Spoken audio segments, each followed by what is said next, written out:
I call the Honourable Member Reno Tirakatini. Tēnā koe. Tēnā koe, Mr Chair. Tēnā koutou ngā mema huri rauna I tō tātou whare. Mr Chair, I'm really pleased to take a call in this committee stage of this bill. But before I get into the details of the Part 1, sir, I do want to just mihi at this time to our leader, the Honourable David Cunliffe, and to all of my colleagues in the Labour caucus. I'd like to acknowledge them all for allowing my colleague, the Honourable Damien O'Connor, and myself the opportunity to vote in support of this bill, to act as local MPs for Te Tai o Potini, which is the area that we both cover. As my honourable colleague mentioned earlier, we've stepped out in faith today. It's not the norm, obviously, that we would be doing this, but we do listen and we do represent the good people on Te Tai o Potini, West Coast Tasman, and I know that we've searched deep within us. My honourable colleague was talking about his Catholic upbringing, and he was clutching onto that, and I myself was saying a few Ratana prayers, but I do want to acknowledge my colleagues for allowing us to express our vote in this way. But however, sir, we would all be supportive of this bill had the government merely responded to some simple requests that our leader wrote in a letter to the government yesterday. Now, this letter was and the amendments which are contained in these SOPs were outlined in this letter, and it was a very genuine, sincere request that we made in the context that urgency was called around this very issue. And what did we receive? What response did we receive to this letter? Absolutely nothing. Nothing from the Prime Minister's office, or the Minister's office for that matter, and that is very disappointing, sir, because there really was a genuine willingness from this side of the House that we fully support this bill.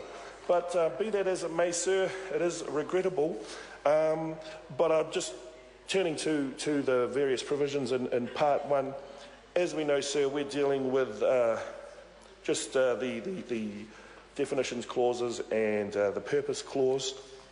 And just thinking about what our Mr Clendon has just made in his contribution.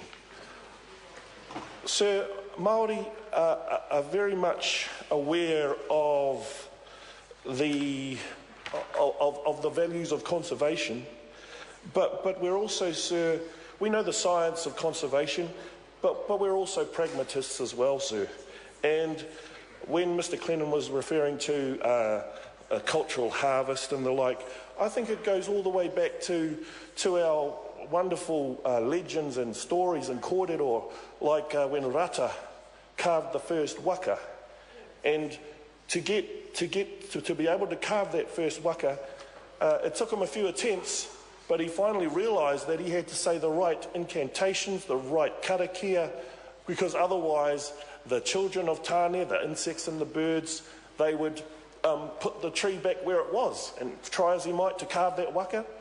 He didn't do it the right way, and therefore he couldn't complete his waka. But when he actually, according to the kōrero, when he was able to say the incantations in the karakia and follow the right kaua and the right tikanga, he was allowed to extract to carve his waka. And sir, I guess that is no different really into this context.